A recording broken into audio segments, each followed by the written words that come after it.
Good morning, students. I am K. Sripriya, lecturer in Commerce, Nehru Memorial Government Degree College, Jogipet, Sangareddy.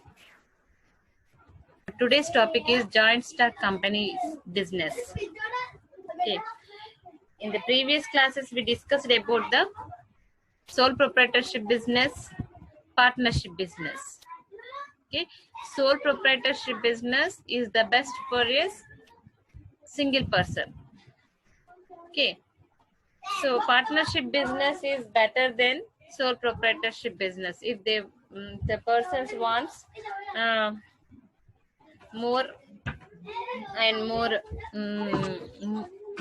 capital. Okay. The next joint stock company is bigger than the partnership business. Okay. So ఇంకా ఎక్కువ మూలధనం కావాలనుకున్నప్పుడు మనం joint stock కంపెనీని తీసుకుంటాం. లేదా ఎక్కువ మొత్తంలో పెద్ద మొత్తంలో వ్యాపారాన్ని నిర్వహించాలనుకున్నప్పుడు కూడా జాయింట్ స్టాక్ కంపెనీ వ్యాపారాన్ని చేయడం జరుగుతుంది. ఇప్పుడు కంపెనీకి సంబంధించిన ప్రమోటర్కి సంబంధించిన పూర్తి వివరాన్ని మనం తెలుసుకున్నాం. అసలు ప్రమోషన్ అంటే ఏంటి? కంపెనీ వ్యాపారాన్ని అభివృద్ధి చేసే దశను ప్రమోషన్ ఆఫ్ కంపెనీ అంటున్నాం. కంపెనీ వ్యాపారాన్ని ప్రారంభించడానికి కావలసిన వాతావరణాన్ని ప్రమోషన్ ఆఫ్ కంపెనీ అంటున్నాం. అలా మనం ఒక కంపెనీ వ్యాపారం ప్రారంభించడానికి కావలసిన అన్ని కార్యకలాపాలని ముందుకు తీసుకెళ్లి కంప్లీట్ చేయడాన్ని ప్రమోషన్ ఆఫ్ కంపెనీ అంటున్నాం. ఈ పనులన్నీ చేసే వ్యక్తిని ప్రమోటర్ అంటున్నాం. ఓకే, అలా కంపెనీ ప్రమోషన్ గురించి నేర్చుకున్నాము. నెక్స్ట్ ప్రమోటర్స్ గురించి కూడా తెలుసుకున్నాం. ఇప్పుడు మనం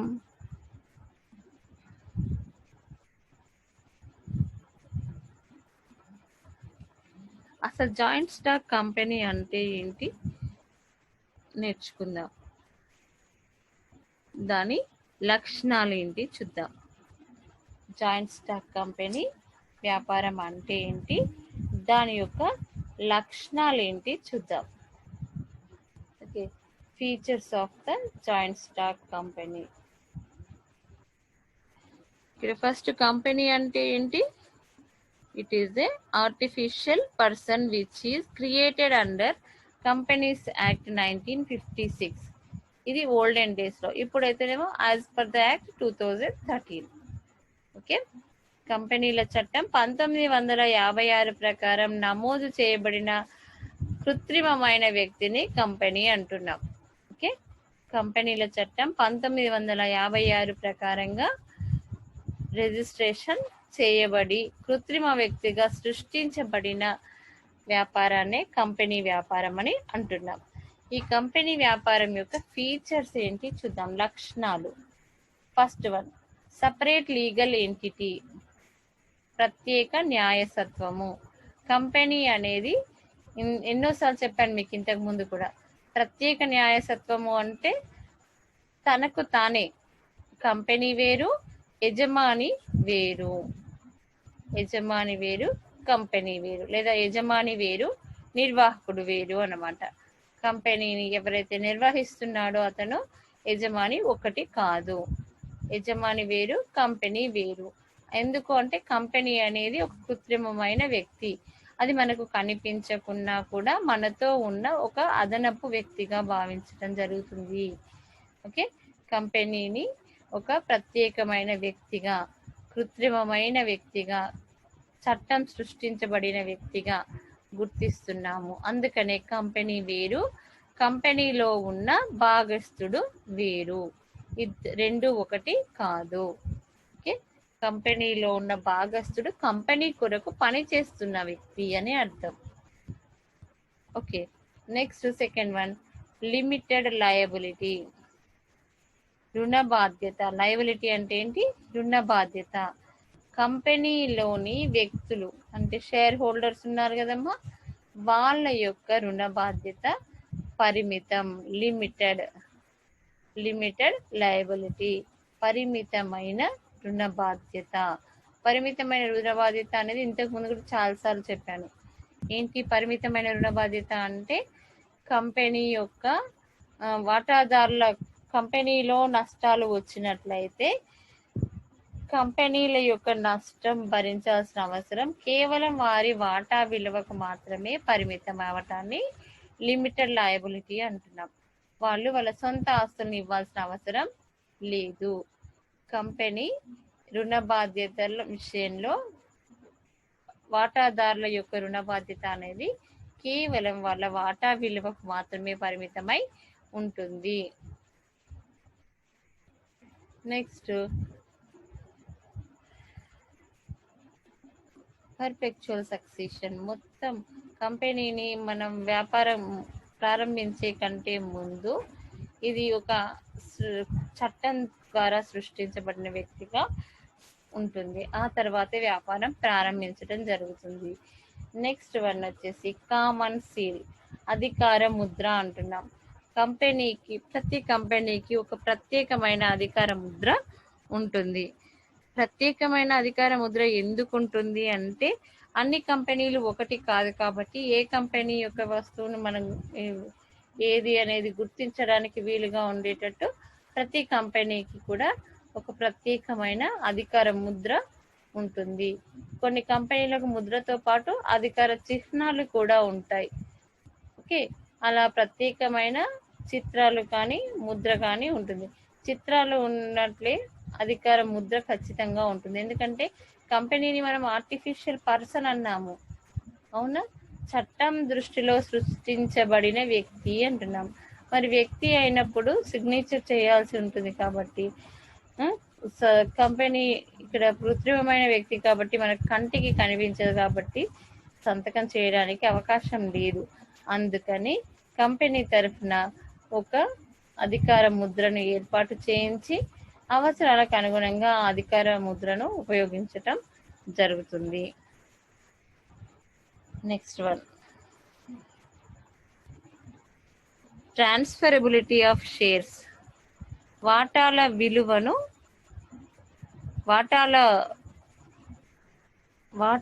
బదిలీ చేయగలగటం. ట్రాన్స్ఫరబిలిటీ ఆఫ్ షేర్స్, వాటాలను బదిలీ చేయటం. మనం సొంత వ్యాపారంలో తీసుకున్నట్లయితే అక్కడ వాటాదారులే ఉండరు. పోనీ భాగస్వామ్య వ్యాపారంలో తీసుకున్నట్లయితే మనం షేర్ని ట్రాన్స్ఫర్ చేయాలి అంటే మనంతటి మనం నిర్ణయం తీసుకొని ట్రాన్స్ఫర్ చేయడానికి అవకాశం లేదు. ఎందుకంటే కంపల్సరీగా మిగతా భాగస్తుల యొక్క అంగీకారం తీసుకోవాలి, వాళ్ళకు ఈ విషయాన్ని తెలియజేయాలి. కానీ కంపెనీ వ్యాపారంలో అలాంటిది ఏమీ లేదు. We can transfer very easily. ఎన్నిసార్లు అయినా కూడా మనం ట్రాన్స్ఫర్ చేయొచ్చు.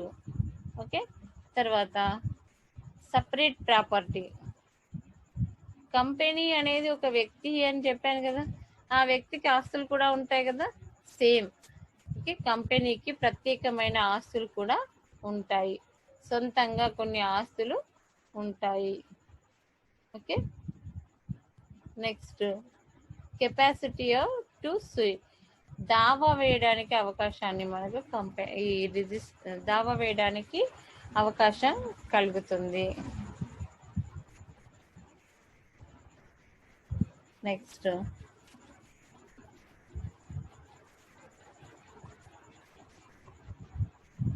కంపెనీకి ఏదైనా లాస్ వచ్చినప్పుడు లేదా ఏదైనా సమస్య వచ్చినప్పుడు కంపెనీ వేరొక వ్యక్తి మీదైనా దావా వేయొచ్చు, లేదా కంపెనీ సమస్యలను తీర్చుకోవడానికి మనమైనా కంపెనీలో కార్యకలాపాలను పూర్తి చేసుకోవచ్చు. ఓకే, ఇది కంపెనీ యొక్క ఫీచర్స్. తర్వాత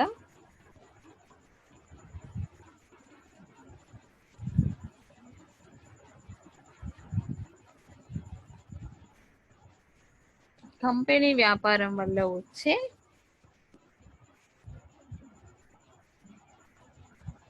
లాభాలు లేదా మెరిట్స్ ఏంటి చూద్దాం. కంపెనీ వ్యాపారం వల్ల వచ్చే లాభాలు లేదా కంపెనీ వ్యాపారంలో ఉండే, ఇందాక మనం ఏం చదువుకున్నాం, లక్షణాలు చదువుకున్నాం, అవునా? అట్లానే ఇందులో ఉండే ప్రయోజనాలు ఏంటి చూద్దాం. అందులో ఫస్ట్ వన్ మెరిట్స్లో ఫస్ట్ వన్ ఫైనాన్షియల్ స్ట్రెంగ్త్. వ్యాపార అభివృద్ధికి కావలసిన ఆర్థిక అవసరాలు సులభంగా మనం తీర్చుకోవచ్చు. ఫైనాన్షియల్ స్ట్రెంగ్త్ ఎక్కువగా ఉంటుంది. దానివల్ల వ్యాపారాన్ని మనం సులభంగా విస్తరణ చేసుకోవచ్చు. ఎన్ని బ్రాంచెస్ అయినా ఓపెన్ చేయొచ్చు, ఎంత పెద్దదిగానైనా వ్యాపారాన్ని నిర్వహించవచ్చు. ఎందుకంటే ఈ public limited company, private limited company, రకరకాల కంపెనీలు ఉన్నాయి కాబట్టి వాటి రూల్స్ ప్రకారం, వాటి మెంబర్షిప్లో కండిషన్స్ ప్రకారం సభ్యుల్ని తీసుకుంటున్నాం కాబట్టి అట్లా ఒక్కొక్క సభ్యుడు ఒక్కొక్క 10 లక్షలు తీసుకొచ్చినా కూడా చాలా ఫైనాన్స్ మన దగ్గర ఉంటుంది. అందుకని ఫైనాన్షియల్ స్ట్రెంగ్త్ ఎక్కువ. రెండవది economies of scale.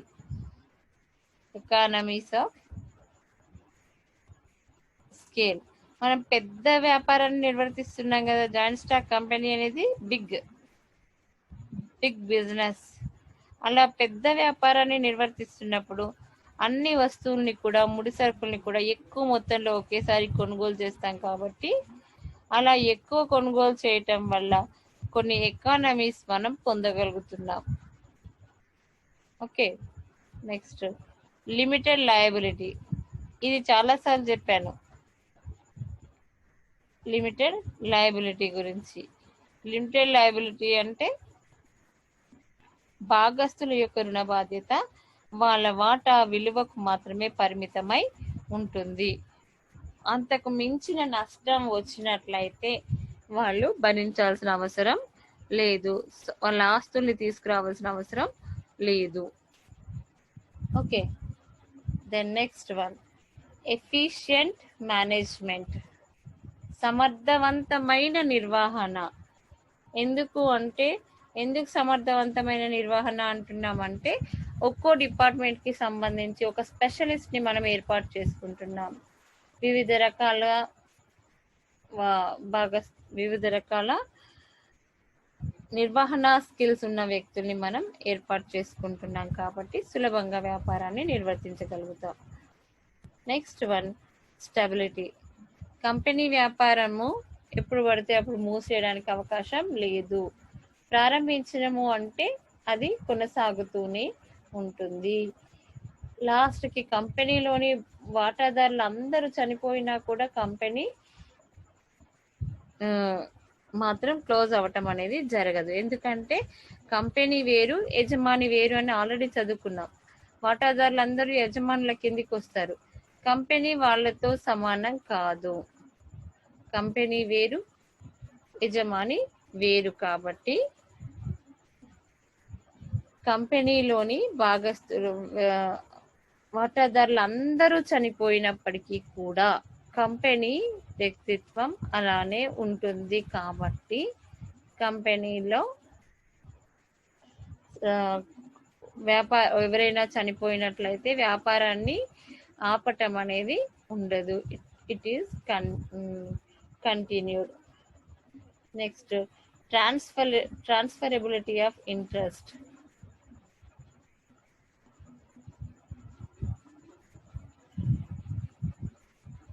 Transferability of interest. A public limited company can transfer its shares freely. This gives liquidity in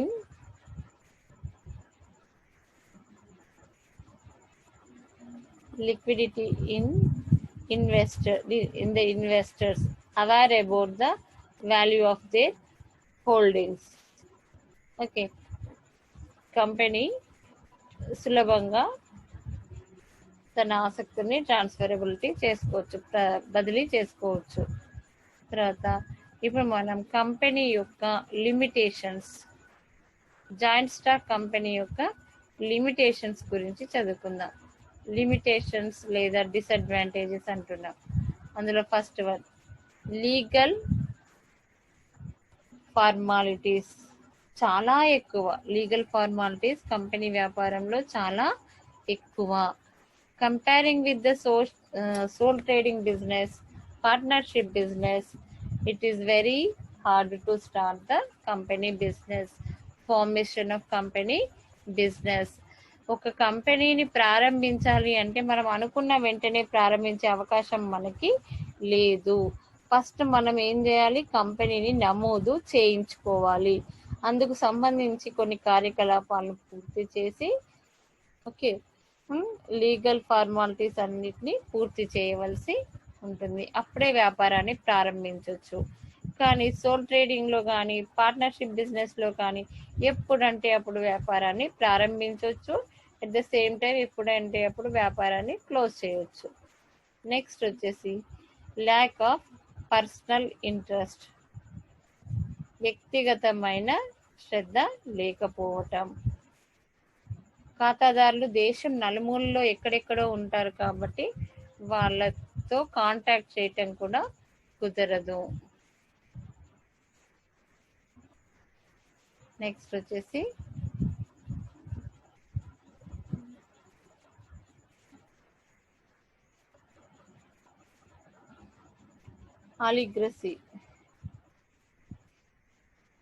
oligarchy. In a company, the management is considered as democratic. Okay, in a company, the management is considered as democratic, as the directors are the elected representatives of shareholders. A small group of different directors can misuse the power of shareholders and can work against the shareholders. Okay, next one,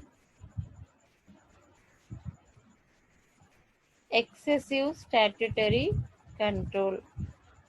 శాసనాత్మక నియంత్రణ ఎక్కువగా ఉండటం. ప్రభుత్వ జోక్యం ఉంటుంది, plus శాసనాత్మకమైన interference కూడా ఎక్కువగా ఉంటుంది. కాబట్టి ఫార్మాలిటీస్ ఎక్కువగా ఉంటాయి. ఇది కూడా డిసడ్వాంటేజ్గా చెప్పవచ్చు. Next delay in decision. Company వ్యాపారంలో ఎంతో మంది వ్యక్తులు ఉంటారు. వాళ్ళందరి తరఫున కొందరు మేనేజర్లుగా కొంతమంది డైరెక్టర్లుగా ఉంటారు. వాళ్ళు నిర్ణయాలని తీసుకోవటం జరుగుతుంది. కంపెనీకి సంబంధించిన నిర్ణయాలను తీసుకోవటం జరుగుతుంది. అలా అందరూ కలిసి నిర్ణయం తీసుకోవాలి అంటే ఆ నిర్ణయం తీసుకోవటంలో జాప్యం జరగవచ్చు, డిలే కావచ్చు. ఓకే, ఎక్కువ రోజులు అంటే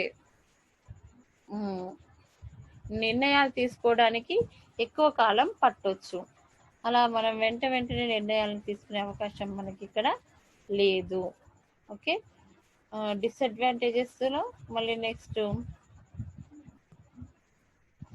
కరప్ట్ మేనేజ్మెంట్లో కూడా కరప్షన్ ఉండే అవకాశం ఇక్కడ ఉంటుంది. There are chances of occurrence of corrupt fraudulent management in a company. The dishonest, corrupted persons can involve themselves in certain malpractices for cheating the investors on their earned money. Okay, next, company యొక్క లక్షణాల్లో company యొక్క అడ్వాంటేజెస్లో మళ్ళీ ఒకసారి recall చేస్తున్నాం. Merits ఏంటి? Financial strength, economies of scale, limited liability, efficient management, stability, transferability. Okay, తర్వాత దీని disadvantages వచ్చేసి legal formalities ఎక్కువ, lack of personal interest, corrupt management, oligarchy, excessive statutory control, delay in decisions. Okay, కాకపోతే company వ్యాపారాన్ని మనం ప్రారంభించినాము అంటే చాలా సులభంగా మనం నిర్వహణ చేయొచ్చు. నిర్వహణ ఎవరు చేస్తారు, ఎలా చేస్తారు అనేది మనం నెక్స్ట్ క్లాస్లో కంటిన్యూ చేసుకుందాం. ఓకే, అప్పటిదాకా ఇప్పటి వరకు జరిగినవన్నింటినీ కూడా మళ్ళీ ఒకసారి రీకాల్ చేసుకోండి.